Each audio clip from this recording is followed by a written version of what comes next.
Today, I'll be sharing with you guys the books that I read in the months of June and July. I know that this video is coming a little bit late, but hey, better late than never. So welcome to my JUN-LY Wrap Up.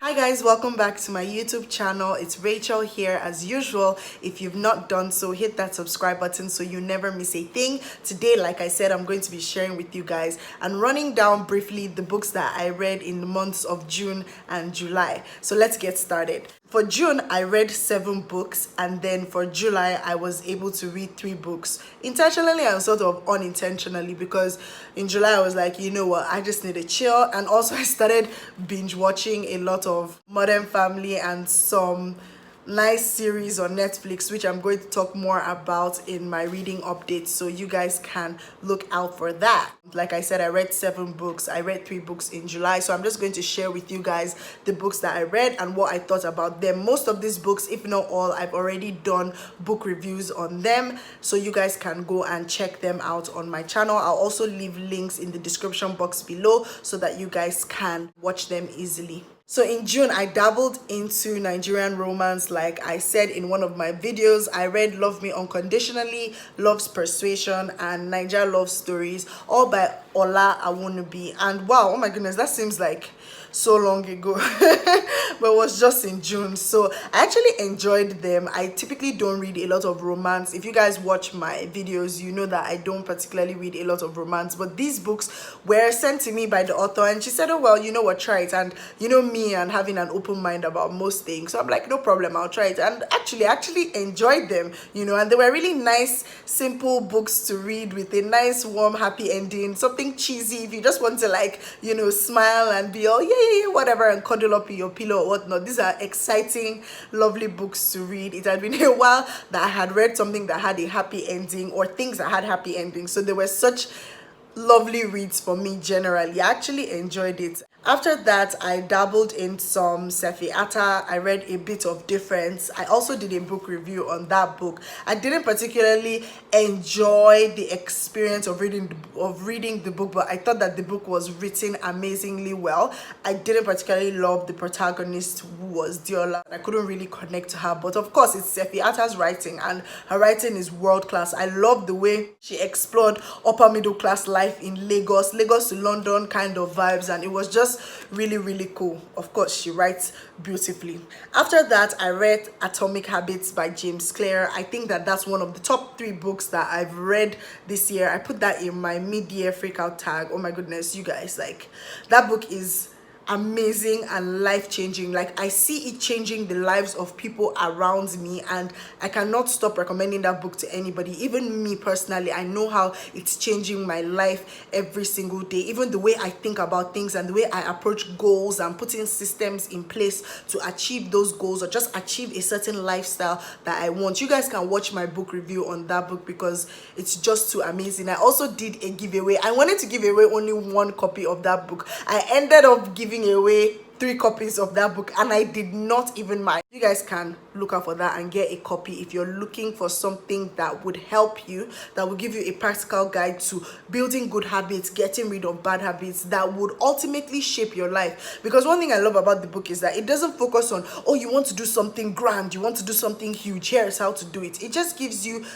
practical guides on how to build little habits. The book and the author basically say that, look, if you want to change your life, you need to look at the grassroots of things. Look at the atomic habits, the little habits that when you compound them into one, they form a big habit. And those are the things that you need to attack, not necessarily the huge habits. Oh my goodness, I can keep on talking about this book forever. You guys can go and get a copy of it to understand why I feel this way that I feel about the book.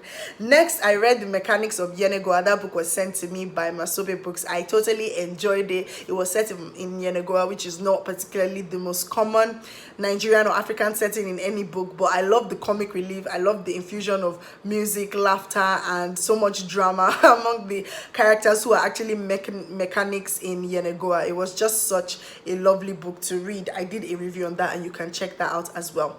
I also read Tomorrow Died Yesterday in June, which was the last book I read in June. It was selected by the Readers Hub, the members of the Readers Hub book club, and we read it. It's by Chimeka Garrix. I love that book. It's also a debut novel, well, and I was mad blown away. I made sure that I did a review, even if the review came late. I put that up recently, so you guys can go and check that out. Then in July, I read A Broken People's Playlist, which was also sent to me by Masobe Books.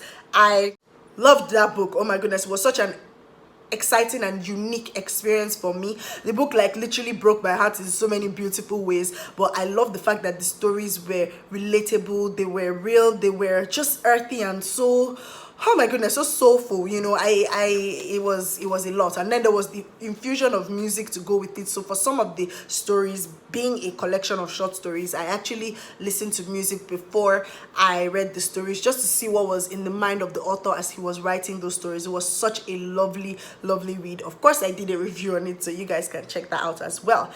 Then next up, I delved into some Nigerian Christian fiction called Unfolding Grace by Kike Lomo Kuponi. That was also another lovely read. I put up a book review on it. If you're looking for Nigerian fiction that is Christian fiction, in the Christian fiction genre, I know that some people have asked me and I didn't have any recommendations. This is one that you can try. I loved the plot. I loved the simpleness of the writing style. I loved how easy it was to understand. I like the fact that the book flowed. I like the fact that the prints were very big in the book. So I literally finished the book in like 2 days or whatever. I actually enjoyed that. The things that I had reservations on were like expression of religion or personal beliefs, which of course, I mean, the author, it shined through in her work and she's entitled to that. But generally, I don't read a lot of Christian or religious fiction books because I know that, like I said in my book review, your identity, your personal beliefs and your convictions tend to shine through, and I'm also very protective over the type of things that get into my head. At the end of the day, it turned out to be a lovely read. I enjoyed it in part, so you guys can check out my book review on that. Then lastly, I read Homegoing. I just put up a book review on Homegoing day before yesterday. You guys can check out that book. Oh my goodness, that book was amazingly written, such a lovely book. It was historical fiction and I think that the author did such a great job. It was her debut novel and I'm like, what, debut novel? Like seriously?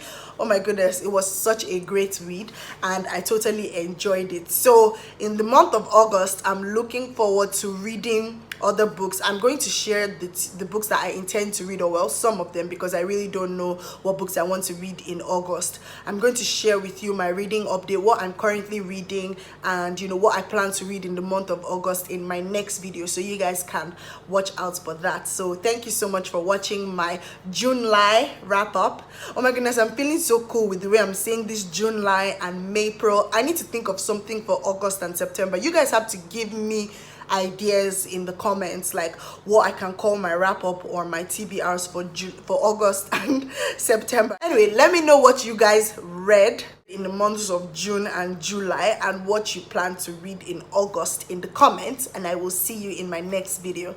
Bye.